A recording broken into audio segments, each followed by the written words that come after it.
ವಿದ್ಯಾರ್ಥಿ ಬಂಧುಗಳೇ, ಇಂದು ನಾನು ಬಿ ಎ ಪ್ರಥಮ ಸೆಮಿಸ್ಟರ್ನ ಅವಶ್ಯಕ ಕನ್ನಡದಲ್ಲಿ ಬಾರಿಸು ಕನ್ನಡ ಡಿಂಡಿಮ ಕವಿತೆ ಮತ್ತು ಮುನ್ನುಡಿ ಎನ್ನುವಂಥ ಪಾಠವನ್ನು ಪ್ರಾರಂಭ ಮಾಡಿದ್ದೆ. ಅದರಲ್ಲಿ ಕುವೆಂಪುರವರ ಪರಿಚಯ ಕೆಲವು ಮಟ್ಟಿಗೆ ಅಗದಿ ಸಂಕ್ಷಿಪ್ತವಾಗಿ ಆ ಕ್ಲಾಸ್ನಲ್ಲಿ ನಿಮಗೆ ಪರಿಚಯ ಮಾಡಿದ್ದೆ. ಸುಮಾರು 160 ವಿದ್ಯಾರ್ಥಿಗಳು ಬರಬೇಕಾದಂಥ ಸ್ಥಾನದಲ್ಲಿ ಒಂದು 60 ವಿದ್ಯಾರ್ಥಿಗಳು ಮಾತ್ರ ಭಾಗವಹಿಸಿದ್ರಿ. ಈಗ ಇನ್ನುಳಿದ ವಿದ್ಯಾರ್ಥಿಗಳಿಗೆ ಜೊತೆಗೆ ನಿಮಗೂ ಕೂಡ ಅದರ ಸ್ಪಷ್ಟ ಮಾಹಿತಿ ದೊರಕಲಿ ಅಂಥೇಳಿ ನಾನು ನಿಮಗೆ ಈ ವಿಡಿಯೋನ ಮಾಡ್ತಾಯಿದ್ದೇನೆ. ಮೊದಲಿಗೆ ಕುವೆಂಪುರವರ ಸಂಕ್ಷಿಪ್ತ ಪರಿಚಯ ನಿಮಗೆ ಕ್ಲಾಸ್ನಲ್ಲಿ ಹೇಳಿದ್ದೇನೆ. ನಾನು ಲೇಖಕರ ಪರಿಚಯ ಬರುವುದಷ್ಟೇ ಅಲ್ಲದೇ 1 ಅಂಕಗಳ ಪ್ರಶ್ನೆಗಳು ಕೂಡ ಈ ಲೇಖಕರ ಪರಿಚಯವನ್ನು ಚೆನ್ನಾಗಿ ಓದಿಕೊಂಡ್ರಿ ಅಂದರೆ ನಿಮಗೆ ಪರೀಕ್ಷೆಯಲ್ಲಿ ಸಹಾಯ ಆಗ್ತದೆ. ಒಂದು ಸಣ್ಣದಾದಂಥ ನೋಟ್ಸನ್ನು ಮಾಡಿಕೊಂಡು ಇಟ್ಕೊಂಡ್ಬಿಟ್ರೆ ನೀವು ಎಕ್ಸಾಮ್ ಟೈಮ್ನಲ್ಲಿ ಆವಾಗ ನಿಮಗಿದು ಹೆಲ್ಪ್ ಆಗುತ್ತೆ ಅನ್ನೋದು. ಕುವೆಂಪುರವರ ಈ ಕನ್ನಡ ಡಿಂಡಿಮ ಕವಿತೆ ಮತ್ತು ಮುನ್ನುಡಿಯ ಪಾಠದಲ್ಲಿ ಸಂಕ್ಷಿಪ್ತವಾದ ಅವರ ಪರಿಚಯವನ್ನು ನಾನಿಲ್ಲಿ ಈ ವಿಡಿಯೋದ ಮೂಲಕ ಮಾಡ್ತಾಯಿದ್ದೇನೆ. ಕುವೆಂಪುರವರ ಜೀವನ ಸಾಧನೆಗಳು. ಇಲ್ಲಿ ನಾನು ಪ್ರಶ್ನೆಗಳನ್ನು ಈಗಾಗಲೇ ತರಗತಿಯಲ್ಲಿ ಚರ್ಚೆ ಮಾಡಿದ್ದೇನೆ. ಪುನಃ ಅದನ್ನೇ ಮತ್ತೆ ನಿಮಗೆ ಮನನ ಆಗಲಿ ಅನ್ನುವಂಥ ಉದ್ದೇಶದಿಂದ ಪ್ರಶ್ನೆಗಳು ಹೇಗೆ ಕೇಳ್ತಾರೆ ಅನ್ನೋದನ್ನು ಹೇಳ್ತಾ ಈ ಪಾಠವನ್ನು ಮುಂದುವರಿಸ್ತೇನೆ. ಕುವೆಂಪುರವರ ಜೀವನ ಸಾಧನೆಯ ನೋಡಬೇಕಾದರೆ ಕುವೆಂಪು ಭಾಳ ಶ್ರೇಷ್ಠವಾದ ಕನ್ನಡ ಸಾಹಿತ್ಯಕ್ಕೆ ಅತ್ಯಮೂಲ್ಯವಾದಂತಹ ರತ್ನ ಅಂತ ನಾವು ಭಾವಿಸಿದ್ದೇವೆ. ಹಾಗೆ ಅವರು ತಮ್ಮ ಜೀವಮಾನದುದ್ದಕ್ಕೂ ಕನ್ನಡ ಸಾಹಿತ್ಯ ರಚನೆಯಲ್ಲಿ ತಮ್ಮನ್ನು ತಾವು ತೊಡಗಿಸಿಕೊಂಡಂತಹ ಮಹನೀಯ. ಸಾಹಿತ್ಯದ ಎಲ್ಲ ಪ್ರಕಾರದಲ್ಲೂ ಕೂಡ ಕುವೆಂಪುರವರು ಅತ್ಯಂತ ಸಮರ್ಥವಾಗಿ ಆ ರೂಪಗಳನ್ನು ಬಳಸಿಕೊಂಡಿರುವುದನ್ನು ನಾವು ಗಮನಿಸಿದ್ದೇವೆ. ಹಾಗಾಗಿ ಆ ಮಹನೀಯನ ಪರಿಚಯ, ಸಂಕ್ಷಿಪ್ತವಾದ ಪರಿಚಯ, ಒಂದೇ ಕ್ಲಾಸ್ನಲ್ಲಿ ಕುವೆಂಪುರವರನ್ನು ಪರಿಚಯ ಮಾಡಿಕೊಡೋದು ಅಷ್ಟು ಸುಲಭವಾದ ಮಾತಲ್ಲ. ಕ್ಲಾಸ್ನಲ್ಲಿ ಹೇಳಿದಾಗೇ ಸಮುದ್ರದಲ್ಲಿ ಒಂದು ಹನಿಯ ನೀರನ್ನು ಹೇಗೆ ತೆಗೆದುಕೊಳ್ತೇವೋ ಹಾಗೆ ಕುವೆಂಪುರವರ ಪರಿಚಯವನ್ನು ಸಂಕ್ಷಿಪ್ತವಾಗಿ ಒಂದೇ ತಾಸಿನಲ್ಲಿ ಹೇಳುವುದು ತುಂಬ ಕಷ್ಟಕರ. ಹಾಗಾಗಿ ಮತ್ತೆ ಪುನಃ ಅವರ ಪರಿಚಯವನ್ನು ಈ ರೂಪದಲ್ಲೂ ಮಾಡ್ತಾಯಿದ್ದೇನೆ. ವಿದ್ಯಾರ್ಥಿಗಳು ಅತ್ಯಂತ ಆಸಕ್ತಿಯಿಂದ ಈ ಪಾಠವನ್ನು ಗಮನಿಸಿ ನಿಮಗೂ ಮುಂದೆ ಬರುವಂತಹ ಪರೀಕ್ಷೆಯಲ್ಲಿ ಇದು ತುಂಬ ಸಹಾಯವಾಗ್ತದೆ. ಕುವೆಂಪು ಅವರ ಕಾವ್ಯನಾಮ ಕೇಳ್ತಾರೆ ಪ್ರಶ್ನೆಗೆ. ಅದಕ್ಕೆ ನೀವು ಭಾಳ ದೊಡ್ಡದಾದಂಥ ಏನು ಕ್ಲಿಷ್ಟಕರವಾದಂತಹ ಪ್ರಶ್ನೆಗಳಲ್ಲ, ಆದರೆ ಸ್ವಲ್ಪ ಮಟ್ಟಿಗೆ ಜ್ಞಾನ ಇರಬೇಕು. ಕುವೆಂಪು ಇದರ ವಿಸ್ತಾರ ರೂಪ ಹೇಳ್ರಿ ಅಂತ ಕೇಳಿದಾಗ ಕುಪ್ಪಳ್ಳಿ ವೆಂಕಟಪ್ಪ ಪುಟ್ಟಪ್ಪ. ಯಾವಾಗ ಜನಿಸಿದರು ಅಂದರೆ ಡಿಸೆಂಬರ್ 29, 1904ರಲ್ಲಿ. ಹಾಗೆಯೇ ನವಂಬರ್ 11, 1994ರಲ್ಲಿ ಈ ಮಹನೀಯರು ನಿಧನರಾಗ್ತಾರೆ. ಕನ್ನಡದ ಅಗ್ರಮಾನ್ಯ ಕವಿ, ಕಾದಂಬರಿಕಾರ, ನಾಟಕಕಾರ, ವಿಮರ್ಶಕ ಮತ್ತು ಚಿಂತಕರಾಗಿದ್ದಾರೆ. 20ನೇ ಶತಮಾನ ಕಂಡ ದೈತ್ಯ ಪ್ರತಿಭೆ ಇವರು. ವರಕವಿ ಬೇಂದ್ರೆಯವರಿಂದ ಯುಗದ ಕವಿ, ಜಗದ ಕವಿ ಎನಿಸಿಕೊಂಡಿದ್ದಾರೆ. ವಿಶ್ವ ಮಾನವ ಸಂದೇಶ ನೀಡಿದವರು. ಕನ್ನಡದ 2ನೇ ರಾಷ್ಟ್ರಕವಿ. ಜ್ಞಾನಪೀಠ ಪ್ರಶಸ್ತಿಯನ್ನು, ಕೇಂದ್ರ ಸಾಹಿತ್ಯ ಪ್ರಶಸ್ತಿಯನ್ನು ಪಡೆದ ಮೊಟ್ಟಮೊದಲ ಕನ್ನಡ ಕವಿ ಯಾರಾದರೂ ಇದ್ದರೆ ಅದು ಕುವೆಂಪು. ಕರ್ನಾಟಕ ಸರ್ಕಾರ ಕೊಡುಮಾಡುವ ಕರ್ನಾಟಕ ರತ್ನ ಪ್ರಶಸ್ತಿ ಹಾಗೂ ಪಂಪ ಪ್ರಶಸ್ತಿಗಳನ್ನು ಕೂಡ ಇವರು ಪಡೆದಿದ್ದಾರೆ. ಅದೇ ರೀತಿ ಅವರ ಬಾಲ್ಯ ಜೀವನ ಹೇಗಿತ್ತು? ಕುವೆಂಪುರವರ ತಮ್ಮ ತಾಯಿಯ ತವರೂರಾದಂತಹ ಚಿಕ್ಕಮಗಳೂರು ಜಿಲ್ಲೆಯ ಕೊಪ್ಪ ತಾಲೂಕಿನ ಹಿರೇಕೋಡಿಗೆ ಎಂಬಲ್ಲಿ ಜನಿಸ್ತಾರೆ.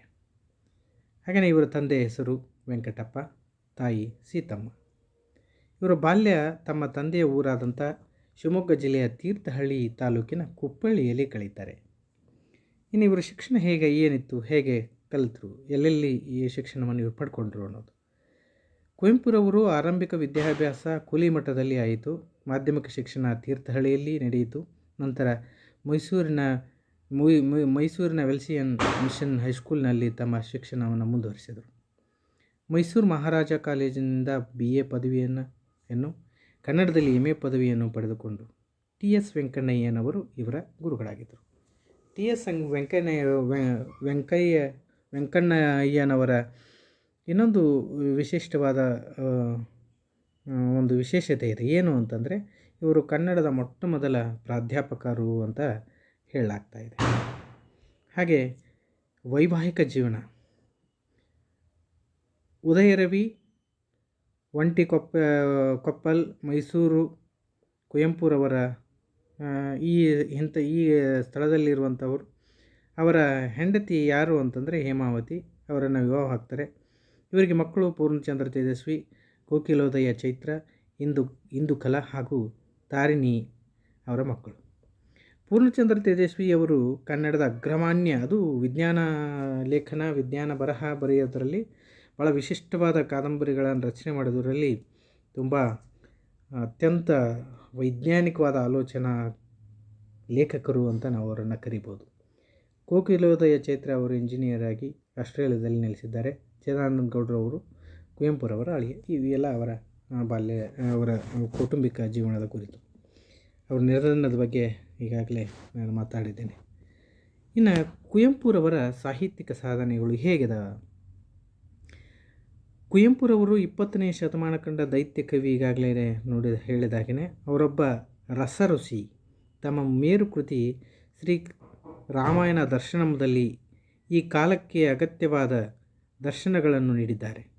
ಅವರು 2 ಬೃಹತ್ ಕಾದಂಬರಿಗಳಾದ ಕಾನೂನು ಹೆಗ್ಗಡತಿ ಹಾಗೂ ಮಲೆಗಳಲ್ಲಿ ಮದುಮಗಳು ಅವರ ಜಗತ್ತಿನ ಮಹಾನ್ ಕಾದಂಬರಿಕಾರ ಸಾಲಿನಲ್ಲಿ ನಿಲ್ಲುವಂತೆ ಮಾಡಿವೆ. ಅವರ ನಾಟಕಗಳಿಗೆ ವೈಚಾರಿಕತೆಯ ಸ್ಪರ್ಶವಿದೆ. ಹಾಗೆಯೇ ಇಲ್ಲಿ ಅವರು ಬರೆದಂಥ ಮಹಾಕಾವ್ಯಗಳು ಯಾವುದು ಅಂತಂದರೆ ಶ್ರೀರಾಮಾಯಣಂ ದರ್ಶನ 1949ರಲ್ಲಿ, ಖಂಡಕಾವ್ಯ ಆದಂತಹ ಚಿತ್ರಾಂಗದ 1936ರಲ್ಲಿ ಬರೀತಾರೆ. ಇವನ ಕವನ ಸಂಕಲನಗಳು ಯಾವುವು ಅಂದರೆ ಕೊಳಲು, ಪಾಂಚಜನ್ಯ, ನವಿಲು, ಕಲಾಸುಂದರಿ.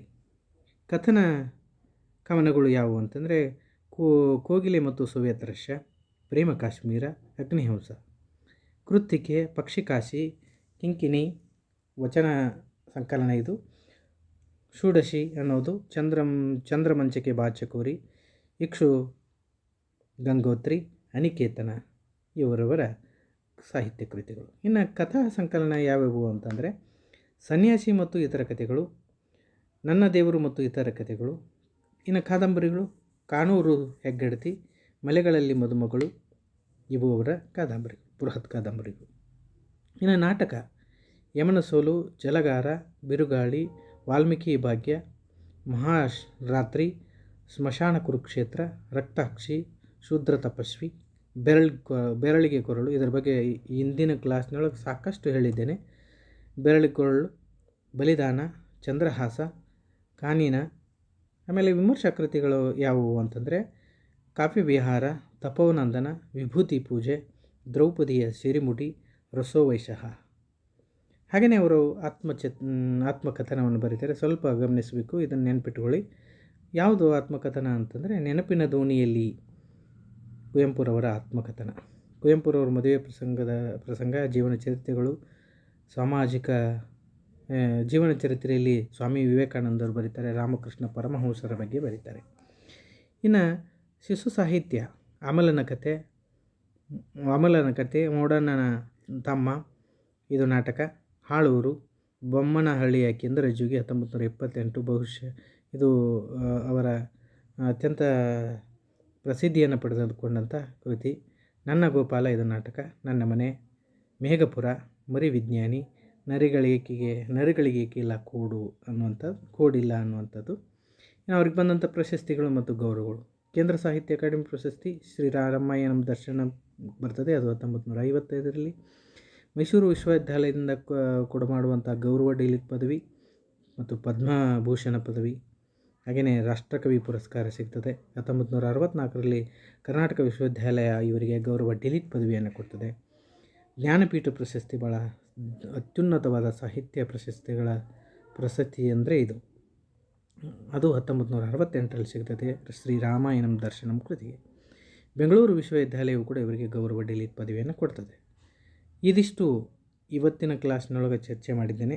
ಸಾಕಷ್ಟು ವಿದ್ಯಾರ್ಥಿಗಳ ಆ ತರಗತಿಗೆ ಬರದೇ ಇರುವುದರಿಂದ ಆ ವಿದ್ಯಾರ್ಥಿಗಳಿಗೂ ಕೂಡ ಅನುಕೂಲವಾಗಲಿ ಅನ್ನುವಂಥ ದೃಷ್ಟಿಕೋನದಿಂದ ಈ ವಿಡಿಯೋವನ್ನು ಮಾಡಿದ್ದೇನೆ. ದಯವಿಟ್ಟು ಎಲ್ಲರೂ ಸಂಪೂರ್ಣವಾಗಿ ಈ ವಿಡಿಯೋನ ನೋಡಿರಿ. ಇನ್ನೊಂದು ಸಾರಿ ನಿಮಗೆ ಮನನ ಆಗುತ್ತೆ. ವಿಡಿಯೋ ನೋಡೋದ್ರೊಳಗೆ ಯಾವುದಾದ್ರೂ ಕಷ್ಟ ಕಾರ್ಪಣ್ಯಗಳು ಬರುವುದಿಲ್ಲ.